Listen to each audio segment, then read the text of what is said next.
Praise the Lord. दोस्तों, प्रभु यीशु मसीह के मधुर नाम में आपको बहुत बहुत सलाम।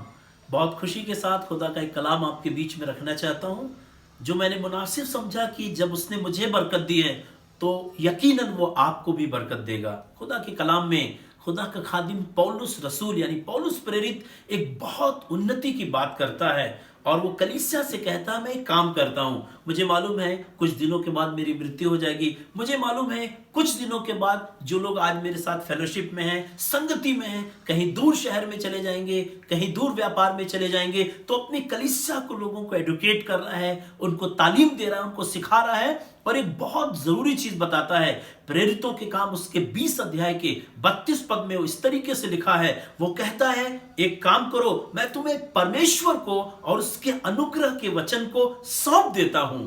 और फिर कहता है, जो तुम्हारी उन्नति कर सकता है। हिंदी के एक ट्रांसलेशन में लिखा है कि वो तुम्हारा निर्माण कर सकता है। और फिर कहता है, पवित्र लोगों के साथ तुम्हें हमेशा की जिंदगी में साझी भी कर सकता है। क्या सौंपता हूं? मैं तुम्हें परमेश्वर को और उसके अनुग्रह के वचन को सौंप देता हूं, जो तुम्हारी उन्नति कर सकता है, तुम्हारा निर्माण कर सकता है और हमेशा की जिंदगी तक तुम्हें सुरक्षित रख सकता है। जी हां दोस्तों, परमेश्वर और उसका वचन जो दोनों एक ही है, क्योंकि वचन और परमेश्वर दोनों अलग नहीं किया जा सकता। ये परमेश्वर और उसका वचन है जो हमको और आपको तरक्की दे सकता, उन्नति दे कर सकता है, हमारा निर्माण कर सकता है और हमें आगे बढ़ा सकता है। परमेश्वर चाहता है हम उसके अनुग्रह के वचन को संभाल करके रखें, पूरे जीवन हमारे यही काम आएगा। को याद आता है जब याकूब अपनी पत्नी राहेल के साथ अपने पिता के पास लौट करके जा रहा था, जब वो यात्रा कर रहे थे, कुछ देर के बाद पता चला याकूब की पत्नी का मामा पीछा करता हुआ आया वहां पर, यानी याकूब का मामा पीछा करता हुआ आया और कहा, तुम लोग हमारे यहां से कुछ चुरा करके लाए हो। याकूब ने कहा, हम तो आपके यहां से कुछ भी नहीं लाए भाई, हम तो बड़ी खुशी के साथ आ रहे हैं, हम तो अपने पिता के घर जा रहे हैं। तब मालूम है एक बात पता चली, और बात यह थी कि राहेल ने यानी रेचल ने अपने पिता के गृह देवताओं को चुरा करके अपने रथ में, अपने उस जानवर के ऊपर जिस पर वो सवार थी, उसमें छुपा करके रख लिया था। Backup plan. मालूम है ये सोच रही थी, मैं याकूब के साथ अपने ससुराल तो जा रही हूं, अपने पिता के घर तो जा रही हूं, कहीं ऐसा ना हो मुझे किसी चीज की जरूरत पड़े, तो मैं एक काम करती हूं, अपने पिता के गृह देवताओं को चुरा ले जाती हूं।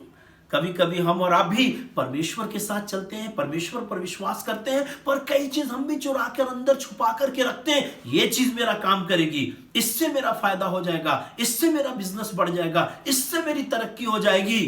हालेलुया। हमें किसी और चीज पर भरोसा करने की जरूरत नहीं है। जिस तरह राहेल अपने पिता के घर से उन गृह देवताओं को चुरा कर ले जा रही थी, हमें वो सब करने की जरूरत नहीं है, क्योंकि हमको अपने परमेश्वर पर विश्वास है। मुझे मालूम है राहेल अपने हस्बैंड से, याकूब से बहुत प्यार करती थी, पर याकूब के परमेश्वर से शायद वो उतना प्यार नहीं करती थी। अगर वो याकूब के परमेश्वर से भी उतना प्यार करती तो शायद इसको किसी बैकअप प्लान की जरूरत नहीं पड़ती। इसको पूरा ट्रस्ट रहता, आसमान का खुदा, स्वर्ग का परमेश्वर, जिसने मेरे पति याकूब को 20 वर्षों में किसी भली वस्तु की घटी और कमी होने नहीं दी। जब वो अपने पिता के घर वापस लौट करके जा रहा है, एसाव से मिलने जा रहा है, इसहाक से मिलने के लिए जा रहा है, तो उसको यकीन होना चाहिए था वहां भी हमको किसी चीज की कोई घटी और कमी नहीं होगी। दोस्तों, जब हमारे पास आसमान का खुदा होता है, जब स्वर्ग का परमेश्वर होता है, इसीलिए तो पौलुस प्रेरित कह रहा है, मैं तुमको परमेश्वर को सौंप रहा हूं, उसके अनुग्रह के वचन को सौंप रहा हूं।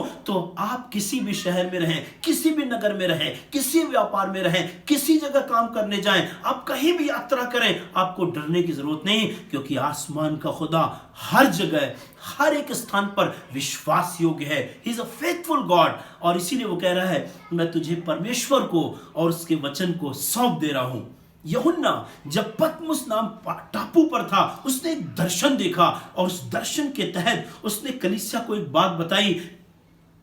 जब आप यूहन्ना के उस दर्शन को, उस रोए को पढ़ेंगे, जो आपको प्रकाशित वाक्य की किताब में उसके 3 अध्याय में और उसके 11 पद में मिलेगा, तो वहां पर वो इस तरीके से लिखा है, वो इस तरीके से कहता, जो कुछ तेरे पास है उसको थामे रह। एक मैं शीघ्र आने वाला हूं, जो कुछ तेरे पास है उसे थामे रह।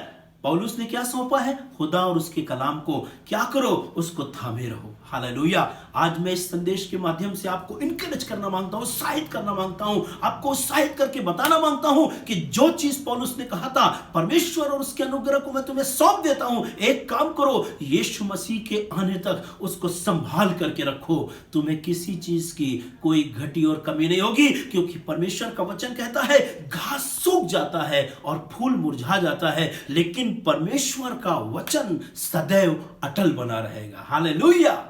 आइए हम खुदा के कलाम को, उसके वचन को थाम करके रखें जो हमको जिंदगी देता है। इसीलिए उसका सेवक कहता है, मैंने तेरे वचन को अपने हृदय के अंदर रख छोड़ा है, अंदर डाल लिया है कि कोई इसको चुरा नहीं सकता, कोई इसको मुझसे छीन नहीं सकता। हालेलुया।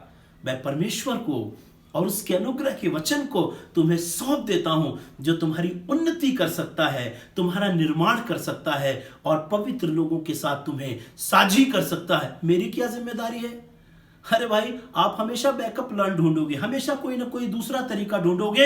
एक काम करो, परमेश्वर पर विश्वास करो। प्रभु यीशु मसीह ने कहा, तुम परमेश्वर पिता पर भरोसा रखते हो, पिता पर विश्वास करते हो, मुझ पर भी विश्वास करो। हालेलुया। परमेश्वर के पुत्र पर विश्वास करिए, वो आपको जीवन से भरेगा, परिपूर्ण करेगा और पवित्र लोगों के साथ आपको मिरास देगा। प्रभु आप सबको बड़ी बरकत और बड़ी आशीष दे। एक बार फिर से कहता हूं, मैं तुम्हें परमेश्वर को और उसके अनुग्रह के वचन को सौंप देता हूं। क्या करो? एक काम करो, उसको संभाल के रखो। प्रभु आपको बहुत बरकत देगा। मुझे मालूम है, जो अपने मन में संभाल करके रखते हैं, सुरक्षित करते हैं, कोई 30 गुना, कोई 60 गुना और कोई 100 गुना फल लाते हैं। God bless you. जय मसीह की।